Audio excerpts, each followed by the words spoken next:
Bantuan SARA RM100, panduan penuh untuk rakyat Malaysia. Bantuan SARA RM100 adalah inisiatif kerajaan yang diumumkan oleh Perdana Menteri Datuk Seri Anwar Ibrahim pada 23 Julai 2025. Program ini menawarkan bantuan RM100 secara sekali sahaja kepada semua rakyat Malaysia yang berumur 18 tahun ke atas tanpa mengira pendapatan. Jadi, walaupun anda dalam kategori B40, M40 atau T20, anda tetap layak. Bantuan ini bertujuan untuk meringankan beban kos sara hidup. Dan ia akan dikreditkan terus ke dalam MyKad anda tanpa perlu membuat permohonan.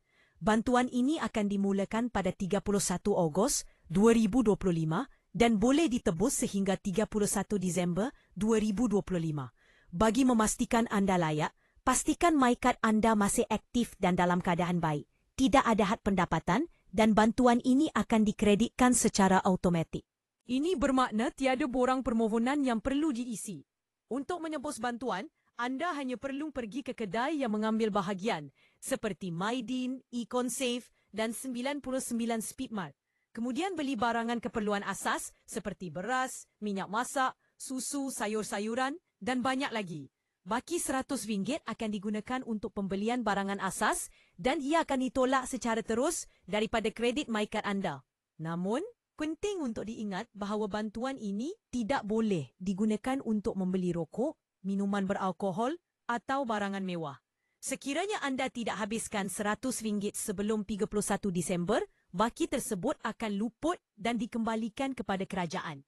SARA Ringgit adalah program yang sangat mudah dan cepat. Anda tidak perlu risau tentang proses permohonan yang rumit kerana semuanya dilakukan secara automatik. Jadi, pastikan MyKad anda aktif dan siap untuk menebus bantuan ini apabila masa tiba. Jangan lupa untuk semak baki anda di kaunter supaya tiada kredit yang terbazir. Untuk maklumat lanjut, anda boleh layari portal rasmi MySTR. Jadi, jangan lepaskan peluang ini.